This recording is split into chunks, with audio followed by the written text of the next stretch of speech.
जय गुरु जी, शुक्राना गुरु जी, कोटि कोटि शुक्राना गुरु जी। और सारी संगत को भी मेरा जय गुरु जी। संगत जी, आज पार्ट 4 हम स्टार्ट कर रहे हैं और ये है दिव्य आभा, गुरु जी की यादगार में लिखी हुई एक बहुत ही सुंदर पुस्तक। तो मैं इसका पाठ करने जा रही हूँ। आज पार्ट 4 है। अगर आपने पहले के पार्ट नहीं सुने हैं तो आप प्लीज़ उनको भी ज़रूर सुनिएगा, ठीक है। और आगे जितने भी आएंगे उनको कंटिन्यू आप ज़रूर कीजिएगा। और संगत जी, ये जो है गुरु जी के आदेश से इस बुक का मैं पाठ कर रही हूँ, तो ये ज़्यादा से ज़्यादा नई संगत, पुरानी संगत सुन सके, ऐसा प्रयास हम सबका होना चाहिए। और इसे एक एक संगत कम से कम 10-10 संगत के पास आगे शेयर जरूर करे, क्योंकि एक अकेला इंसान से तो कुछ भी नहीं होता है ना। और जब सभी प्रयास करते हैं तभी कोई कार्य सिद्ध हो पाता है। तो ये दिव्य आभा का प्रयास जो मैं कर रही हूँ और ये गुरु जी के आदेश से ही हो रहा है, तो सारी संगत इसमें अपनी थोड़ी थोड़ी सेवा जरूर दे। और आपकी सेवा इतनी ही है कि आप इसका पूरा खुद से भी पुण्य लाभ लें सुनकर, और दूसरों को भी जरूर आगे से आगे बढ़ाएं, है ना। तो गुरुजी जैसा चाहेंगे वैसा ही होगा। जिसके पास पहुंचाना चाहेंगे आप लोगों के माध्यम से वो उसके पास पहुंचती रहेगी, संगत जी के पास। तो और प्लीज़ इसमें अपना योगदान जरूर दें। और मैंने तो अपना कार्य शुरू कर दिया है गुरु जी के आदेश से। आलस को त्याग दें। देखिए, कोई भी आलस ना करे जरा सा भी। देखो, आलसी क्या होता है? आलसी क्या होता है? आलसी हमारा दिमाग होता है ना। जैसे हमारा दिमाग हमें आदेश देता है हम सब वही काम करते हैं। और अगर हम आलसी हो गए तो क्या है, हमारी याददाश्त कमज़ोर होने लग जाती है ना। दिमाग सही तरीके से चले उसके लिए दिमाग का शार्प होना बहुत ज़रूरी है, ताकि हमारे दिमाग को शुद्ध रक्त प्राप्त हो सके, है ना। जितना हम दिमाग को कहते हैं ना कि जितना दिमाग घिसता है उतना तेज चलता है। दिमाग को अच्छे से रक्त ना मिलने की वजह से हमारी सोच पर भी बुरा सा प्रभाव पड़ता है। जीनियस बनना है तो आलस को त्याग दें और स्फूर्ति से काम करें। और स्फूर्ति कैसे मिलेगी? जब हम शुद्ध शुद्ध चीज़ों को सुनेंगे, श्रवण करेंगे। तो ये दिव्य आभा एक बहुत ही प्यारी पुस्तक है जिसका मैं पाठ कर रही हूँ। और आप सभी लोगों के सहयोग से ये जन जन तक, ज़्यादा से ज़्यादा संगत तक पहुँचे, ऐसा ही मैं प्रयास कर रही हूँ। तो अब हम स्टार्ट करते हैं संगत जी। तो आज का जो हमारा अध्याय है वो है गुरुजी कृत देवालय, पार्ट 4। दूर राजधानी के कोलाहल से दूर एक स्थान है जहां पर लोगों की आत्माएं पुनः प्रसारित हो सकती हैं और उनके हृदय वहां के सौंदर्य में डूब जाते हैं। यहाँ पर वायु स्वच्छ है, दूब हरी है और आंखें चमकते हुए श्वेत संगमरमर भवन के ऊपर काली चट्टान से बने हुए विशाल लिंग से साक्षात्कार करती हैं। लिंग संदेश देता है कि यह स्थान शिव का आसन है। गगन की ओर उभरता हुआ लिंग शिव धर्म, साधु भाव और एक नई धार्मिक चेतना की घोषणा करता है।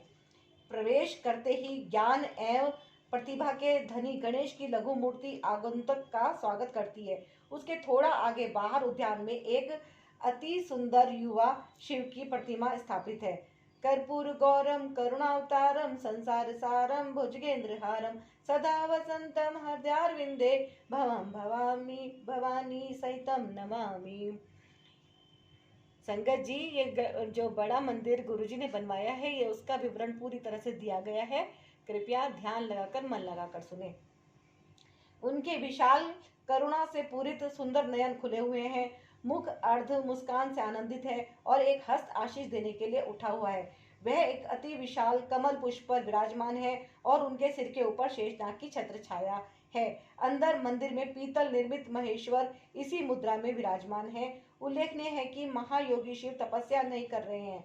ऐसा प्रतीत होता है मानो अभी तपस्या समाप्त कर एक पैर नीचे कर अपने भक्तों की समस्याओं का समाधान करने के लिए तत्पर है।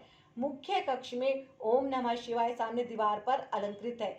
यह शिव और गुरुजी दोनों एक ही हैं का अपने उन भक्तों को आशीर्वाद का अविनाशी वचन है जिन्हें उन पर श्रद्धा और विश्वास है।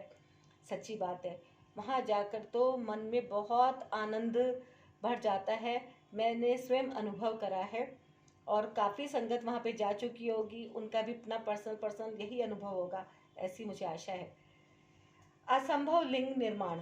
यह गूढ़ तथ्य कि एक स्थान वास्तव में त्रिकालदर्शी शंकर महादेव का ही है।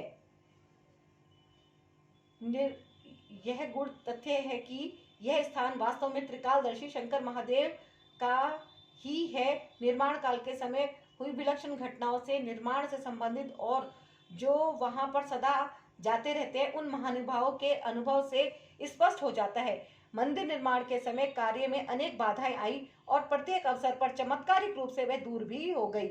यह गुरुजी के निजी हस्तक्षेप के कारण ही संभव हुआ। निर्माण प्रारंभ होने से पूर्व इस भूमिखंड पर अनेक झाड़ियां, वृक्ष और विशाल शिलाखंड और पत्थर थे, जिन्हें साफ करना और हटाना आवश्यक था।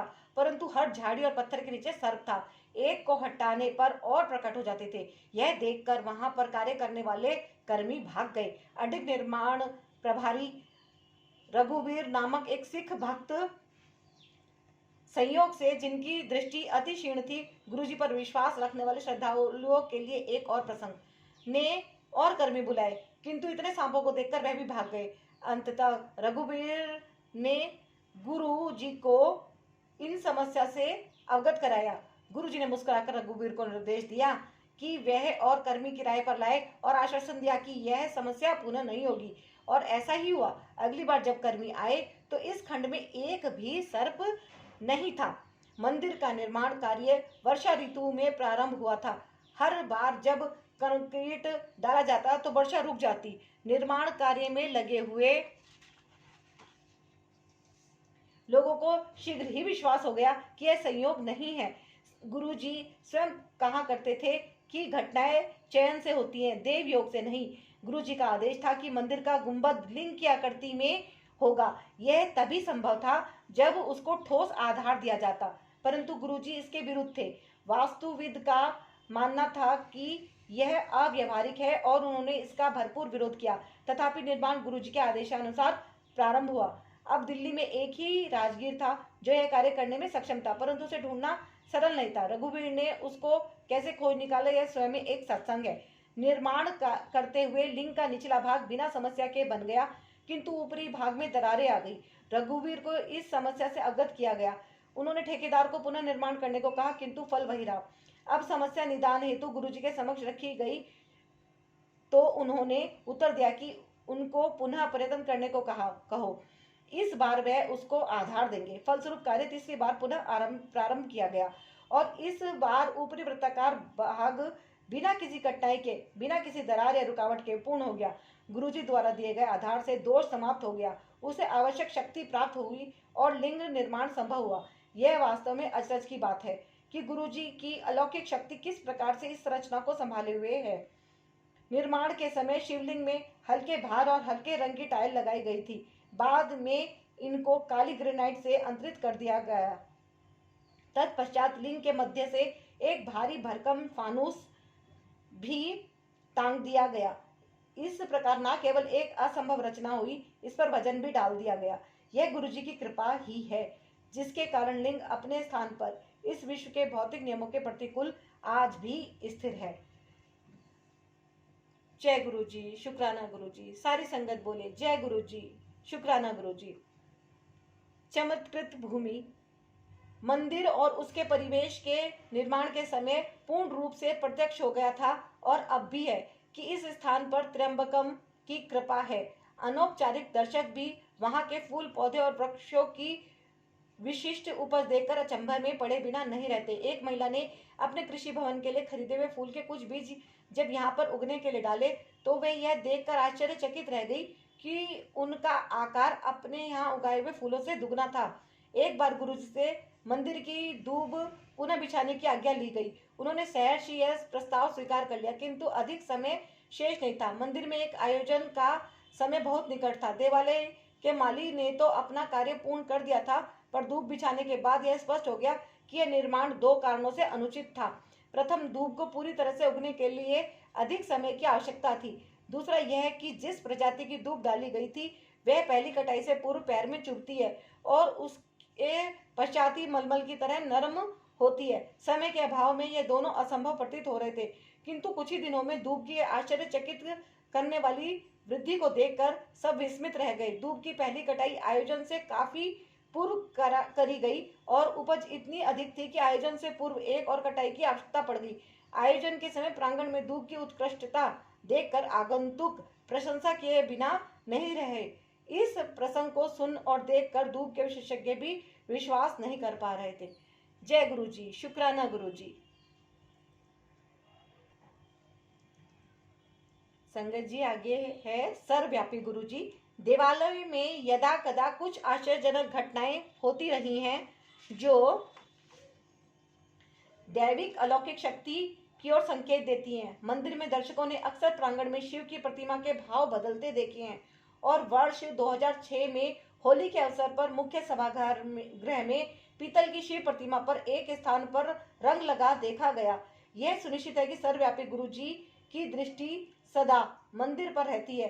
एक अध्यापिका का वृत्तांत वर्णनीय है। गुरु पूर्णिमा के अवसर पर वह प्रातःकाल 6:15 बजे अपने विद्यालय जाने से पूर्व मंदिर गई। उस पवित्र दिन केवल माली ने उनको वहां पर अपने गुरु का अभिवादन करते हुए देखा, किंतु यह अर्थ सत्य है, किसी और ने भी उनको वहां पर देखा था। जब वह गुरुजी के दर्शन हेतु अगली बार एम्पायर स्टेट आई तो गुरुजी ने उनको बुलाया और बोले कि वह गुरु पूर्णिमा के दिन सुबह 6:15 बजे मंदिर गई थी। वे अपने ध्यान में उनको देख रहे थे। जय गुरु जी, शुक्राना गुरु जी, अनंतम शुक्राना गुरु जी। सारी संगत पे अपनी कृपा बरसाने के लिए आपका कोटि कोटि शुक्राना गुरु जी। संगत जी अब आता है इसमें श्रद्धा का पुनर्जागरण, उसको भी आप ध्यान से श्रवण कीजिए। स्पष्ट है कि यह बड़ा मंदिर गुरु कृपा से स्थापत्य कला का अत्यंत उत्कृष्ट उदाहरण है, जो भक्त को सौम्य और स्नेह भाव से अपनी ओर खींच लेता है। यह उनके अध्यात्म का पवित्र स्थान है, शिव और नानक का प्रिय स्थान। यहाँ पर ओंकार और ओम एक हैं और सदा एक दूसरे का प्रतिबिंब बने रहेंगे। यह मंदिर सृष्टि के रचयिता के प्रतीक बनकर मनुष्य की आत्मा का सदा स्वागत करेगा। यहाँ पर समस्त आगंतुकों पर उनके आशीष की वृष्टि होती है और निरंतर होती रहेगी। दिव्य आभा यहाँ पर और अधिक तीव्रता से सदा प्रज्वलित रहकर अपना प्रकाश इस संसार में फैलाती रहेगी। आने वाले युगों में मानव जाति इस पवित्र पावन स्थल को धर्म के जन्म स्थान से पहचानेगी।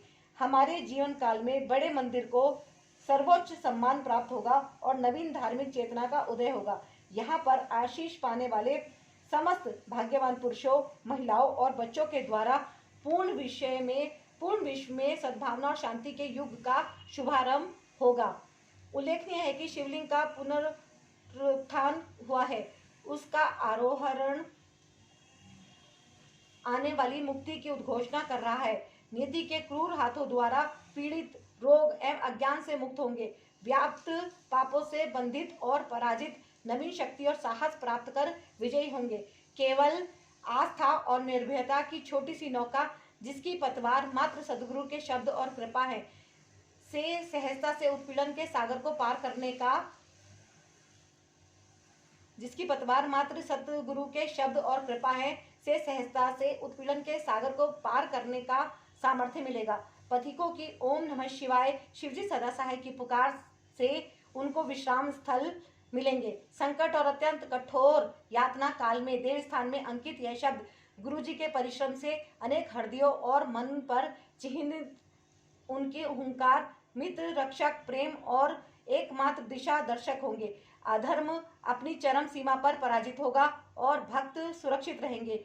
भौतिक और मानसिक पीड़ाओं से ग्रस्त अपने आप से ही संग्राम करती इस संस्कृति के योद्धाओं को यह शिवालय निर्माण प्रदान करेगा। इस देवालय से प्रतिपादित होती गुरुजी की करुणा सबका निदान करेगी। कालांतर में यह मंदिर उनका प्रभुत्व प्रमाणित करेगा। वायुमंडल उनके शब्द सर्वत्र फैलाएंगे और उनकी इच्छा पूर्ति होगी। इस पृथ्वी पर यह देवालय सदा शिव की कृपा का चिन्ह रहेगा। सब आए इस पवित्र स्थान पर शिव कृपा से मन में अंकित हो, सबकी अभिलाषाएं पूर्ण। सदगुरु रखे हमें सदा अपनी ही शरण में। जय गुरु जी, शुक्राना गुरु जी, अनंतम शुक्राना जी। सारी संगत जी इसको दिव्य आभा को सुनने के लिए आप सबका भी शुक्राना। और हम इसको जितना सब जगह फैला पाएँ उतना हमें प्रयास करना चाहिए। और मैं अब अपनी वाणी को यहीं विराम देती हूँ। गुरुजी, जाने जाने जो भी कुछ भूल चूक हो गई हो, मेरी जुबान फिसल गई हो, तो उसके लिए आप मुझे क्षमा करना। संगत जी, आप भी मुझे क्षमा करना। और अब मैं आज्ञा लेती हूँ गुरुजी से। और वीडियो को जरूर शेयर करना, वीडियो लाइक करना, और गुरुजी का जितना शुक्राना हो सके उतना कम होता है। कमेंट में जय गुरुजी, शुक्राना गुरुजी अवश्य ही लिखना और गुरुजी की ब्लेसिंग पाना, है ना। और जितनी भी संगत इस वीडियो को देख रही है, मेरे चैनल को इसको सब्सक्राइब कर रही है, सभी के लिए मैं ईश्वर से प्रार्थना करती हूँ, गुरुजी से प्रार्थना करती हूँ कि मेरा भला करे, सारी संगत का भला करे, हमारी सबकी मनोकामनाएं पूर्ण करें। और गुरुजी ब्लेसिंग कल्याण कित्ता चैनल को सब्सक्राइब करें। संगत जी, अगर अभी तक चैनल को सब्सक्राइब नहीं किया है तो प्लीज़ सब्सक्राइब कीजिएगा, वीडियो को लाइक कीजिएगा, और वीडियो को पूरा देखने के लिए आपका बहुत बहुत धन्यवाद।